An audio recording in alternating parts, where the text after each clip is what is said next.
And how's everybody doing? I'm Jay Elson. He's Jason and Daryl. The football season ended with the top teams from North Dakota meeting at the Alerus Center in Grand Forks, where we ended up seeing two repeat champions, a first-time champ, and a school that hadn't won a title in 98 years. How about that?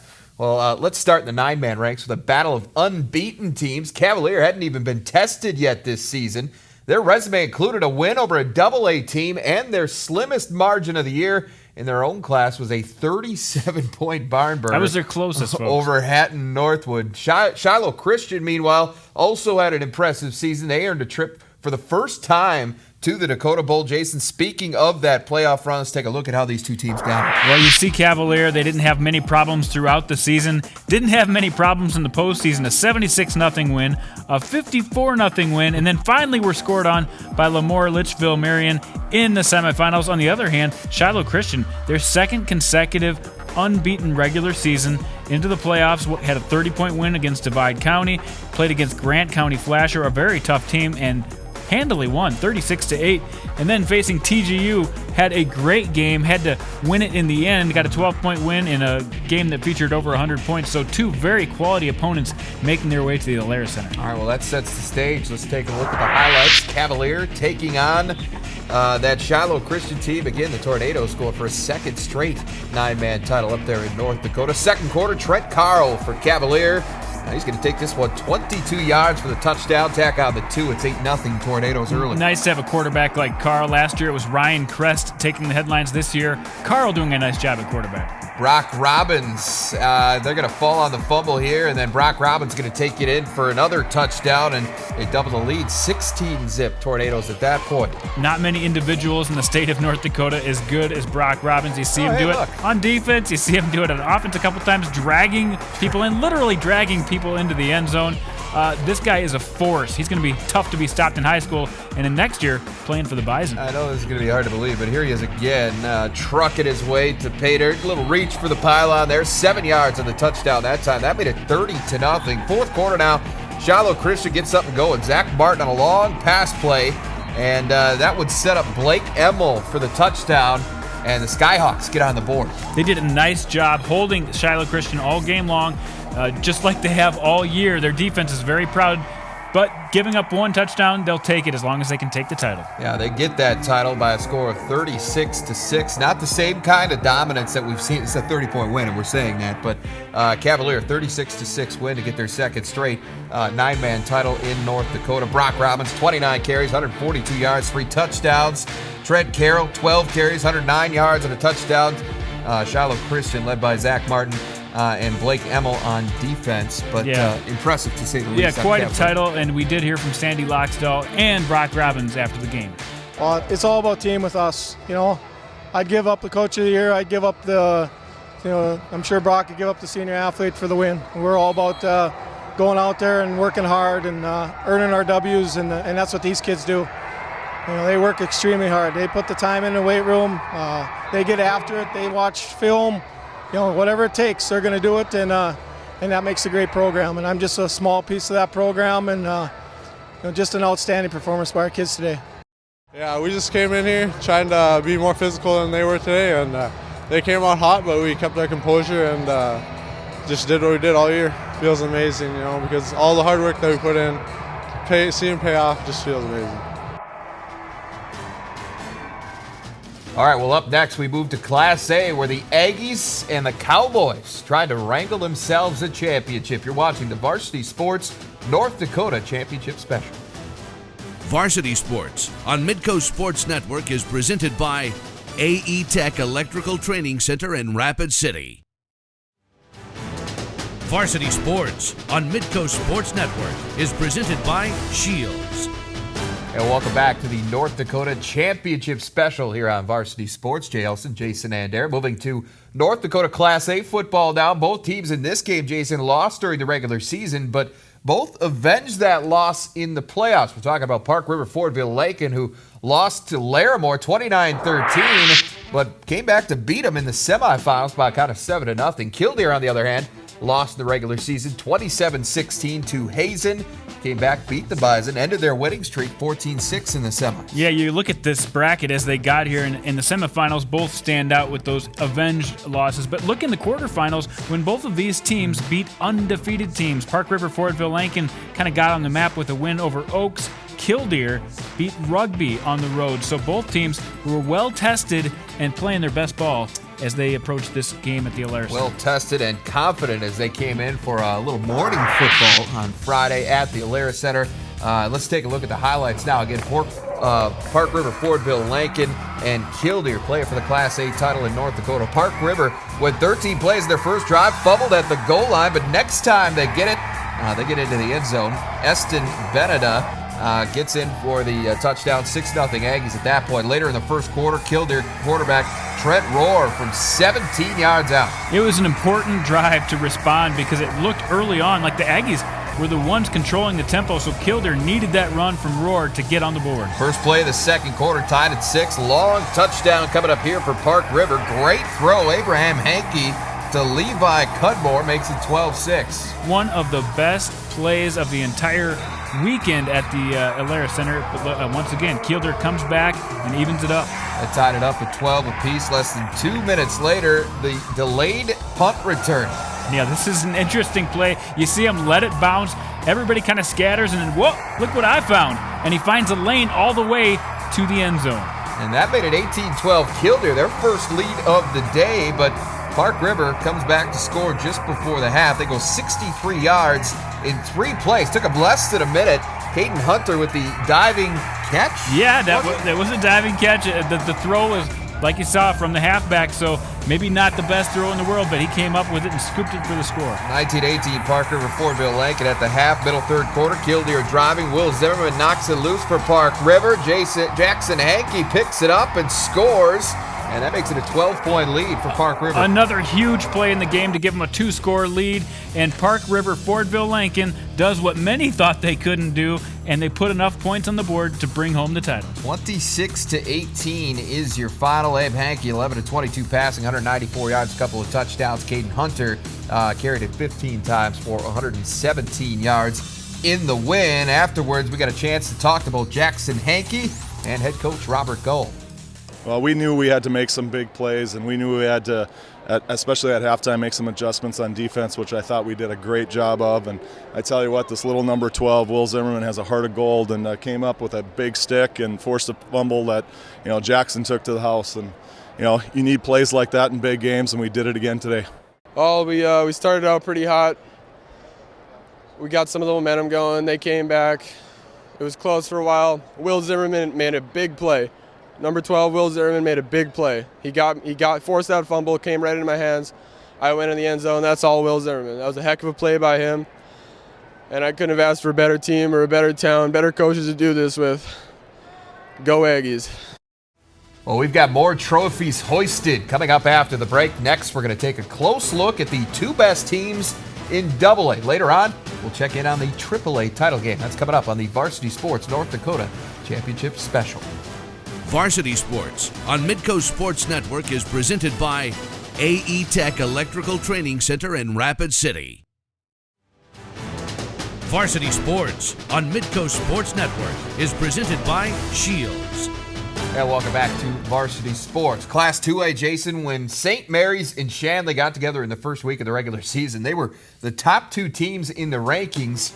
And what do you know, 11 weeks later, nothing had changed. The Deacons and Saints, clearly the cream of the crop this season. When they met in August, it took 2 overtimes and a missed PAT to decide the winner. These two seem to be on a collision course to get back to this point. And that's exactly how it played out in the bracket. You look at some of these other brackets, the field was pretty wide open. In this bracket, you looked at it and said, if the Saints and the Deacons aren't playing each other at the end of the season, something went wrong.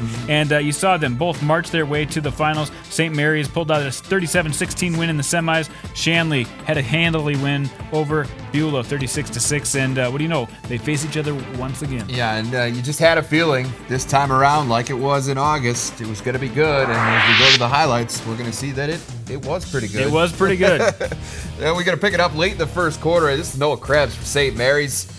This boy gets it done. 58 what a yards. year. Yeah, this guy did it on the defensive side most of last year. This year, showing he can run the ball a little bit, and a little statement to start the game off for the Saints. They weren't done yet. Late first half now. Gus Schmecker to Casey Uhler. And that's going to work just fine. Yeah, it was nice for Schmecker. He had a nice season. He didn't play throughout the whole season, but came back strong in these last couple of weeks. Huge mark that they show that they can pass the ball as well as run the ball, and he does it once again. Schmecker to Dylan Reiner. Seniors hook it up 14-0 St. Mary's. Shanley had a touchdown call back just before the half. Yeah, that was key. That was key. Moving on to the second half now. Shanley just picked up a fourth down at midfield. Trey Fort to Kelvin Kaga to the St. Mary's 15-yard line. Kaga, by the way, 5 catches, 137 yards on the day. How do you like that? They do a little trick play to get down the field, and then Matt Bird comes back down the field and, whoops, throws the interception. That was the story of this game. Threw not 1, not 2, but 3 interceptions in the game. St. Mary's defense always coming up big. So it's still 14-0 St. Mary's at the end of the third. Early fourth, Shanley driving. Matt Bird to guess who? Kaga, but Shanley inside the St. Mary's 10 to the end zone. Part of that story being told right here. This time picked by Noah Kopp. Shanley would get it back, Jason. Bird's going to find Danny Stosh. And that's going to set them up for a touchdown. But yeah, late in the game, they did march down the field. Stosh gets his feet in. They plug one in, but it was only a couple minutes left in the game when they trimmed the lead 14-7. You thought they might have a chance, but who comes up big once again? The St. Mary's defense and their opportunistic interception, and they put it to bed with that one. It's Jake Huber on the pick six, and as you said, put it to bed. Bismarck St. Mary's also repeats as Class 2A champions. They are 21-7 winners over Fargo Shanley. Noah Krebs, 12 carries, 99 yards. And a touchdown. Ryder, Kopp, Huber all had interceptions. On this day, Fargo Shanley did outgain St. Mary's. They ran more plays, but they were held on 1 of 13 on third down conversions. And, of course, the 3 interceptions were huge in this game. And we had a chance to talk to the Saints about their back-to-back title right after the game. 2 very good defensive teams playing. Points were very hard to come by, and you had to get it in the end zone when you had chances. But I thought that defensively we bent a little bit, but we didn't break. We got some huge picks in the end zone to stop drives. I thought we did a great job on the run game and made them pass, and then we were able to get heat and cause some bad passes, and we were able to get picks. But we came out offensively very well and got jumped on them early. I think that was to have a lead early against those guys. It was very important. But I thought defensively we played extremely well. I just dropped back into coverage and came my way. I was pretty pumped. And it felt good because I've been joking around. I can't catch, so, it felt good. This team, we're a family. We had a little adversity in the year, but that just brought us closer together. And we had each other's backs all year, all game. I love these guys, and I wouldn't want to be on any other ride with these guys than the ones we have. I'm so honored to be part of the senior class. Well, we've got one more title tilt to show you. Davies, Minot, next. Varsity Sports on Midco Sports Network is presented by AE Tech Electrical Training Center in Rapid City. Varsity Sports on Midco Sports Network is presented by Shields. Well, this year was one of the most evenly matched fields that we've had in AAA in North Dakota. Both schools who made it to the Dakota Bowl had extremely hard roads to get where they wanted to go. Minot was forced to go on the road to beat the best defense in the state against West Fargo, then go to Bismarck to take out the best offensive team. Meanwhile, Davies, on the other hand, had a lot of firsts this year. They beat Fargo South for the first time in the regular season. Then they got their first playoff win against Dickinson, proceeded to beat South again to make their first appearance at the Dakota Bowl in school history. Well, the one thing that really stands out when you look at the bracket this year, no Fargo South, no Bismarck, and they were basically the top 2 teams all season long, have made the Dakota Bowl for several straight years. One of the 2 of them have. But this year, you see Davies taking on Minot, both teams with a lot of confidence coming into this one. Not exactly the matchup people had penciled in at probably at any point this season, as a Not matter us. of fact. But they Maybe were the you, teams that earned their spot. And we're going to go to the highlights now. Check out this.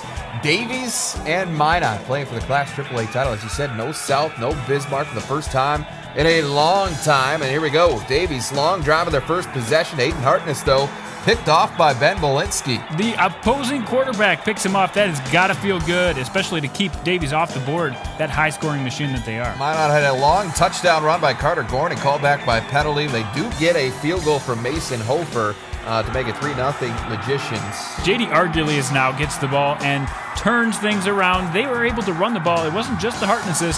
Arguelles came up with a big day. Sets up a 4th down touchdown run by Hartness right here. Look at the dive. Over the top.